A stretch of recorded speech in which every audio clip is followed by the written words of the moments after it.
Trump hands $8.6 billion worth of advanced weapons directly to Arab allies while leaving Europe completely empty-handed. US prioritizes sending its best ammunition stockpiles to Middle East while keeping traditional European allies on back burner. Arab nations who endured Iran's initial devastating wrath now stand first in line for fresh multi-billion-dollar US military aid. Marco Rubio bypasses Congress entirely to rush emergency weapons deliveries to battered Gulf monarchies facing existential threats.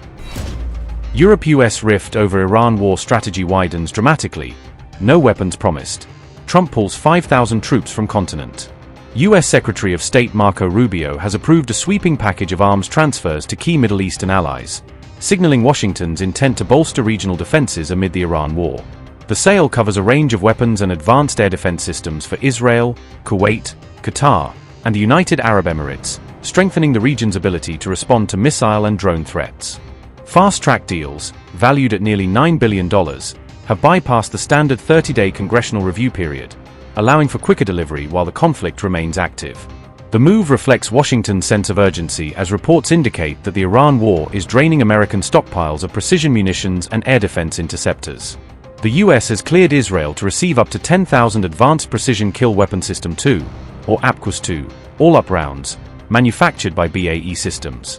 The nearly $992.4 million contract includes training, spare parts, and support services, aimed at helping Israel counter drones and lightly armored or soft targets near the front lines. Kuwait has been cleared to acquire integrated battle command systems, part of a broader effort to modernize its command and control networks. The sale, including related sensors and equipment, is valued at up to $2.5 billion, with Northrop Grumman, RTX Corporation, and Lockheed Martin serving as the main contractors. Qatar has been approved to purchase 200 Patriot PAC-2 GEM-T interceptors and 300 PAC-3 missile segment enhancement interceptors under deal worth $4.01 billion. The package is led by Lockheed Martin and RTX, and also includes an additional 10,000 APQUS-2 rounds valued at up to $992.4 million. UAE has been authorized to purchase APKWS precision systems and related equipment, with a potential value of up to $147.6 million. The US State Department has confirmed that it invoked emergency authority to treat these transfers as urgent, requiring immediate and accelerated delivery rather than the usual review cycle. This follows an earlier fast-track package in March, marking the second time in recent months that Washington has expedited major arms deals to the region. The push comes after the United States and Israel launched their joint campaign against Iran on February 28, which triggered a wave of retaliatory strikes by Tehran against regional countries hosting US bases.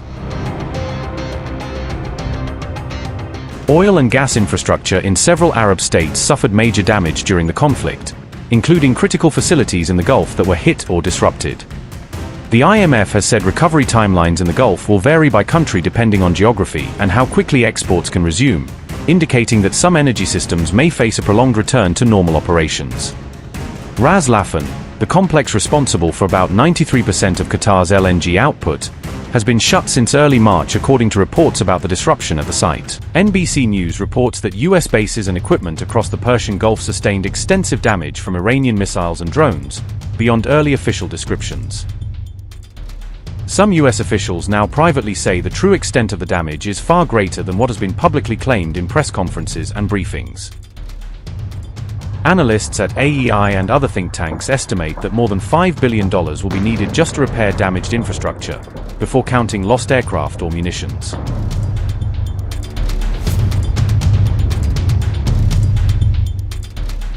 Remember, after the February 28 opening blows, Iran launched retaliation across 7 Arab countries, striking dozens of military and support sites linked to the US presence. Those attacks hit US command centers, key runways, aircraft hangars, and even satellite communication systems that knit regional operations together. In one of the most striking incidents, an Iranian F-5 fighter jet managed to bomb Camp Buthering in Kuwait despite active air defenses, breaching what was thought to be a secure airspace.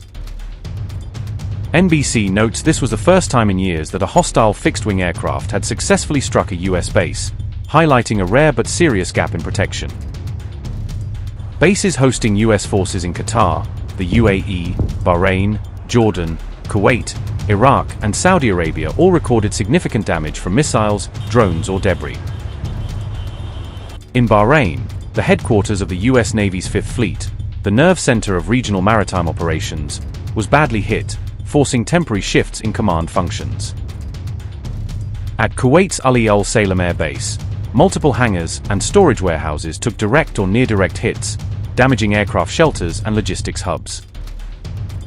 In northern Iraq, a US-linked munition storage site near Erbil was damaged, raising concerns about blast risks and forcing ammunition to be moved or secured. A runway at Al Udeid Air Base in Qatar was reportedly destroyed, temporarily limiting sortie rates and underlining how vulnerable even flagship facilities can be under sustained fire. While Gulf states absorb much of the immediate impact, European allies are now facing the downside of the same logistic squeeze.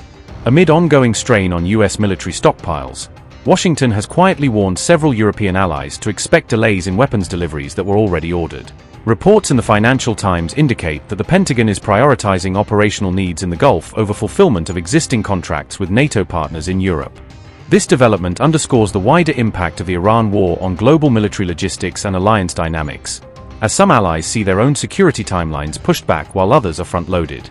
Analysts say these expedited transfers are not only about replenishing interceptors but also about preparing the region for potential return to open hostilities once the ceasefire lapses.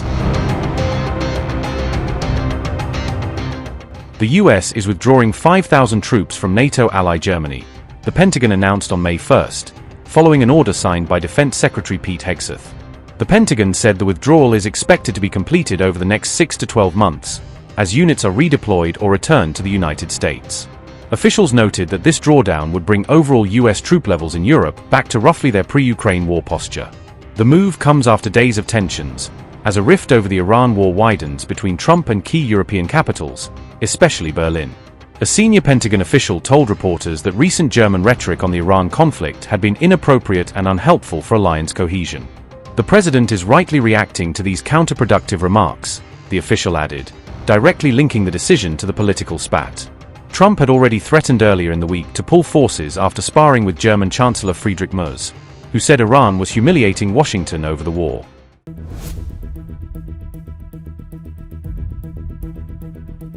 On April 27, Merz told students that the Americans clearly have no strategy for the Iran conflict, accusing Washington of blundering into a war without an exit plan. He went further, saying an entire nation is being humiliated by Iranian negotiators, who he described as skillfully dragging the US to Islamabad and back with nothing to show. The Americans clearly have no strategy, and the problem with conflicts like this is always that you don't just have to go in, you also have to get out again. We saw that all too painfully in Afghanistan for 20 years. We saw it in Iraq. So this whole affair is, as I said, ill-considered, to say the least. At the moment, I cannot see what strategic exit the Americans are now opting for, especially as the Iranians are obviously negotiating very skillfully, or rather, very skillfully not negotiating and letting the Americans travel to Islamabad only to leave again without any results. An entire nation is being humiliated by the Iranian state leadership, especially by these so-called revolutionary guards. We offered, as Europeans, and said that we were willing, after the end of negotiations, to help getting the Strait of Hormuz open again. We offered to send in minesweeper boats from Germany to help free the passage from mines, as it has clearly been, at least partially, mined. We can help there, but first the fighting needs to end. And at the moment I do not see how this can be realized in the near future, because the Iranians are clearly stronger than one thought, and the Americans clearly don't seem to have a convincing negotiating strategy. I am sorry to have to say it, but at the moment it is a pretty tricky situation. And it is costing us a lot of money. It is costing us a lot of tax money and taxing our economy. This conflict, this war against Iran is having a direct negative effect on our economy and needs to be ended as soon as possible. The next day, Trump shot back online, claiming that Merz thinks it's okay for Iran to have a nuclear weapon, and blasting the chancellor as dangerously naive. He added that Merz doesn't know what he's talking about, using the same post to attack Germany's economy and defense record as evidence Berlin should not lecture Washington. Interestingly, by April 30th Merz was striking a more conciliatory tone, stressing Germany's readiness to help clear mines in Hormuz and backing harder sanctions. And in this spirit, we are also committed to bringing an end to Iran's blockade of the Strait of Hormuz as a matter of urgency. If the necessary conditions are met, Germany stands ready to take military action to ensure the freedom of navigation. Ahead of last week's European Council meeting in Cyprus, I call for the pressure of sanctions on Tehran to be stepped up once again. For if Hormuz remains blocked, this will cause massive economic damage for us all. Our message is therefore that Iran must come to the negotiating table. It must stop playing for time. It must no longer hold the entire region, and ultimately the whole world, hostage. Iran's military nuclear program must be brought to an end. There must be no further attacks against Israel and our partners in the region. On all these issues, we are in close contact with our partners, including, and particularly, those in Washington. We do this in the shared transatlantic interest. We do so with mutual respect and a fair sharing of the burden. And in doing so, we are following a clear course, particularly during this turbulent period. This course remains firmly focused on a strong NATO and a reliable transatlantic partnership. When asked about Italy and Spain, Trump said he would probably consider reducing US troop numbers there as well.